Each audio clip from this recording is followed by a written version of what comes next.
بسم الله الرحمن الرحیم. السلام علیکم. ستړي بشي په خیر. کتونکو محمد دانیال عزیز یم. افغان کډوال بیا کډیواري او افغانستان په لور روان دي. اخري تاریخ چې کوم دی ختم شوی دی او د هغوی خلاف اپریشن جاری دی او افغان مهاجرین واپس خپل وطن ته استولی کیږي. زمونږ په دې خاوره څه افغان مهاجرین داسې دي چې د هغوی پاکستانیانو سره ودونه کړي دي او څه افغانیان چې کوم دي د چا خاوند پاکستاني د چا ښځه پاکستاني ده. نو دلته یو عجیبه شان ماحول جوړ شوی دی او دغه افغان مهاجرین تقریبا 100 نه پاسه افغان مهاجرین نن پېښور های کورټ ته راغلي دلته درخواست دایر کړی په کوم چې د جسټس وقار احمد او جسټس اجاز خان عدالت سماعت وکړو.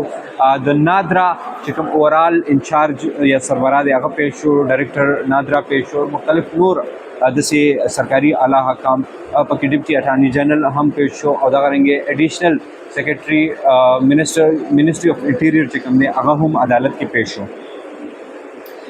سل د پاسه درخواستونو کې مختلف مسایل وکایلو جو چې کوم وکیلانو هغه دلایل پیش کړل چې زمونږ د افغان مهاجرین دي دا حقدار دي د چا دلته بچي سبقونه وایي او دوی له پکار ده چې سټې ورکړی شي یا دوی له پاکستاني شهریت ورکړی شي. نادرا چې کوم ډایرکټر و عدالت ته وویل چې موږ اوس ون وینډو اپریشن شروع کړی دی او په پېښور کې په پیله ځل باندې موږ داسې اپریشن شروع کړو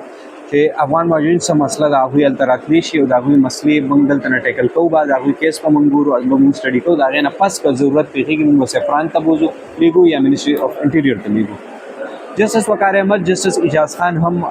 دغه خلکو ته وویل چې تاسو دا خلک هراس کوئ ما، دا خلک تاسو تنګوئ ما، دا خلک چې کوم دی کړوئ ما او په یو ځای باندې پکار دا ده چې نادرا اهلکار چېرته ناست دي هلته کې د منسټري اف انټیریر کسان هم کینی او هلته کې د سفران کسان هم کینی او دوی ته سهولت ورکړي چې د چا حق جوړیږي څوک چې د شهریت حامل دي نو باید چې هغوی له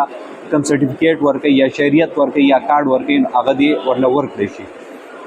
په دې باندې جسټس وقار احمد او جسټس اجاز خان عدالت چې کوم دی هغه د منسټري اف انټیریر سفران صوبایي حکومت وفاقي حکومت د هغوی نه جواب طلب کړو او حکم یې ورکړو چې تاسو دا خلک فیسیلیټیټ کړئ. په دې کې یو خبره دا هم وکړه د نادرا چې کوم ډایرکټر و هغه ورته وویل چې په 1979 کې چې کوم خلکو سره